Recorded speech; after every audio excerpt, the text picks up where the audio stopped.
Signal बहुत बहुत दूर तारामंडल से आया था। यह बेहोश था, लेकिन अचूक था, आर्टिफिशियल, वाइज।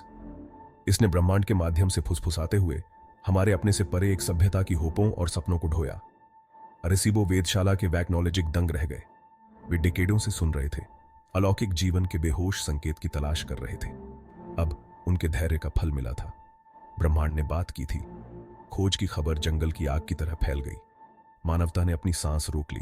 विस्मय और आशंका की एक सामूहिक हांफना पूरे वर्ल्ड में गूंज उठी। हम अब अकेले नहीं थे। ब्रह्मांड अचानक बहुत बड़ा, बहुत अधिक सीक्रेट्स में स्थान बन गया था। ह्यूमन इतिहास में पहली बार हमारे पास इस बात का प्रमाण था कि हम अकेले नहीं हैं। निहितार्थ चौंका देने वाले थे। ये प्राणी कौन थे, वे क्या चाहते थे, और सबसे महत्वपूर्ण बात यह कि मानवता के भविष्य के लिए उनके एग्जिस्टेंस का क्या अर्थ था। पल्स और विराम की एक जटिल श्रृंखला। सिग्नल स्पष्ट रूप से एक भाषा थी, लेकिन एक जिसे हम समझ नहीं पाए। दुनिया भर के लैंग्वेजविदों, गणितज्ञों और क्रिप्टोग्राफरों ने सेना में शामिल हो गए। उन्होंने अथक परिश्रम किया, जो विदेशी प्रसारण के भीतर छिपे सीक्रेट्सों को उजागर करने के लिए दृढ़ थे। दिन हफ्तों में बदल गए और हफ्ते महीनों में। प्रेशर बहुत ड्रेमिंडरा था। ऐसा लग रहा था पूरी दुनिया का भार उनके कंधों पर था। अंत में एक ब्रेक थ्रू। एक युवा खगोल फिजिक्सविद एलेनोर एरोवे ने कोड को क्रैक किया। संदेश एक जटिल गणितीय अनुक्रम था। इसके भीतर एक उपकरण के ब्लूप्रिंट थे, अकल्पनीय शक्ति और क्षमता का डिवाइस। एक ऐसा उपकरण जो ह्यूमन इतिहास के पाठ्यक्रम को हमेशा के लिए बदल सकता है। संदेश एक निमंत्रण था, हमारे यूनिवर्सीय पड़ोसियों से मिलने का इनविटेशन। एक निमंत्रण जिसने कुछ को आशा से भर दिया और दूसरों को भय से। जैसे ही वैक्नोलॉजिकों ने विदेशी संदेश को डिकोड करने के लिए अथक प्रयास किया, एक अन्य टीम ने सिग्नल के स्रोत पर ध्यान केंद्रित किया। उनका लक्ष्य हजारों प्रकाश वर्ष दूर स्थित एक तारा सिस्टम। अब तक निर्मित सबसे पावरशाली टेलीस्कोपों का उपयोग करके उन्होंने अंतरिक्ष की प्रोफाउंडी में झांका। उन्होंने वहां जो पाया, उसने उनकी रीढ़ की हड्डी को हिला दिया। सिस्टम के केंद्रीय तारे की परिक्रमा इम्पॉसिबल आकार और जटिलता की एक सम्मेलना थी। एक विशाल झिलमिलाता शहर जैसा पहले कभी कल्पना भी नहीं की गई थी। यह विदेशी सभ्यता की उन्नत तकनीक, उनकी बुद्धिमत्ता और सिंपलता का प्रतीक था। शहर इंजीनियरिंग का चमत्कार था। यह भौतिकी की महारत और ब्रह्मांड की उनकी समझ के लिए विदेशी सभ्यता का प्रमाण था। यह एक ऐसा नजारा था जिसने इंसान के दिल को विस्मय और थोड़े से डर से भर दिया। विदेशी शहर, जैसा कि मानवता के सबसे पावरशाली टेलीस्कोपों के लेंस के माध्यम से देखा जाता है, देखने लायक था।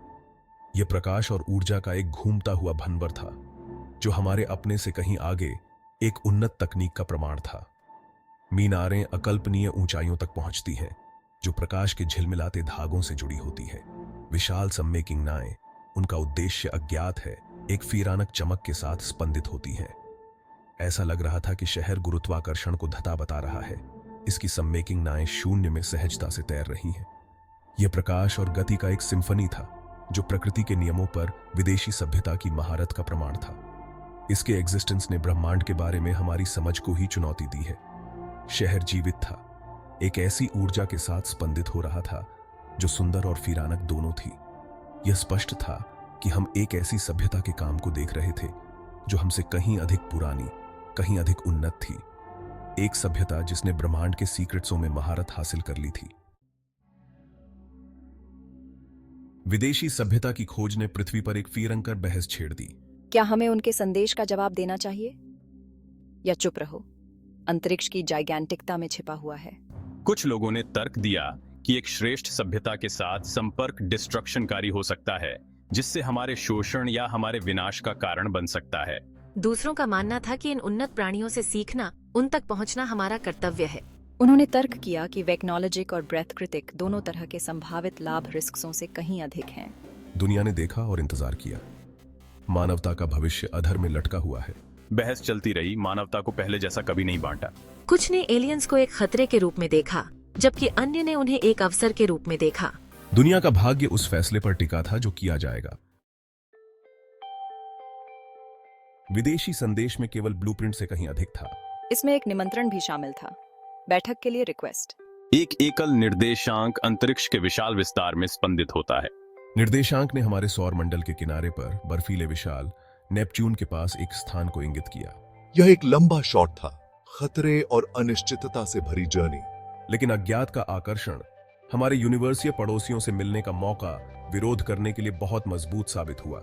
ओडिसी नामक एक अत्याधुनिक अंतरिक्ष यान का निर्माण किया गया था। मिशन के लिए दुनिया भर से सर्वश्रेष्ठ और प्रतिभाशाली लोगों को चुना गया था। उनका मिशन अज्ञात से संपर्क बनाना। नेपच्यून की यात्रा लंबी और कठिन थी।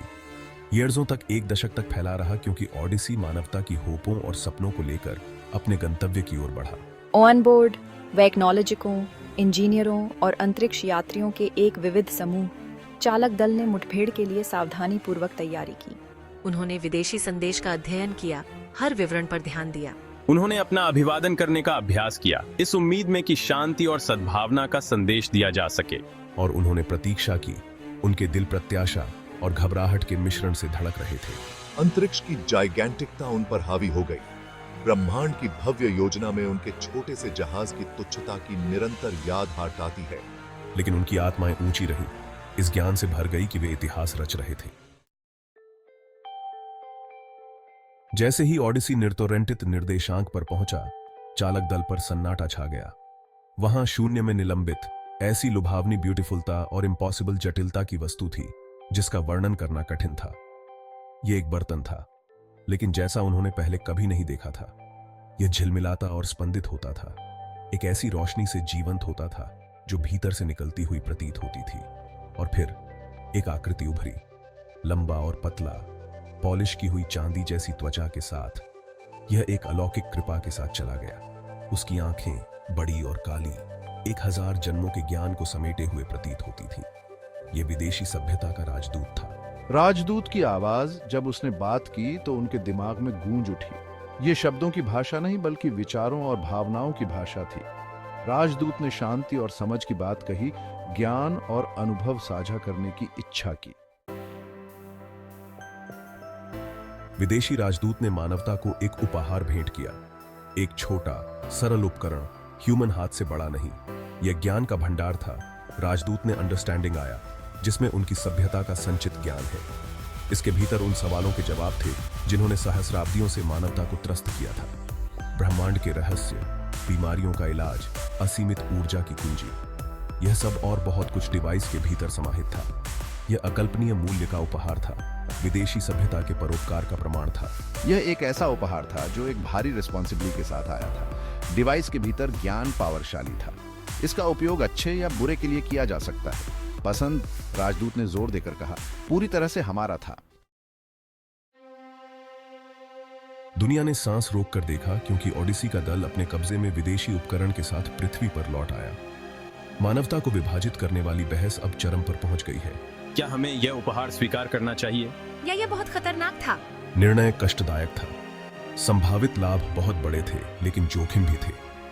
अंत में यह जिज्ञासा थी, लक्षणों में सबसे अधिक मानवीय, जिसने तराजू को इत्तला दे दी। मानवता ने आशा और घबराहट के मिश्रण के साथ उपहार को स्वीकार करने का फैसला किया। निर्णय भारी मन से लिया गया, क्योंकि यह अंडरस्टैंडिंग आ गया कि अब पीछे हटने का कोई रास्ता नहीं है। डिवाइस के भीतर निहित ज्ञान में सब कुछ बखूबने की क्षमता थी।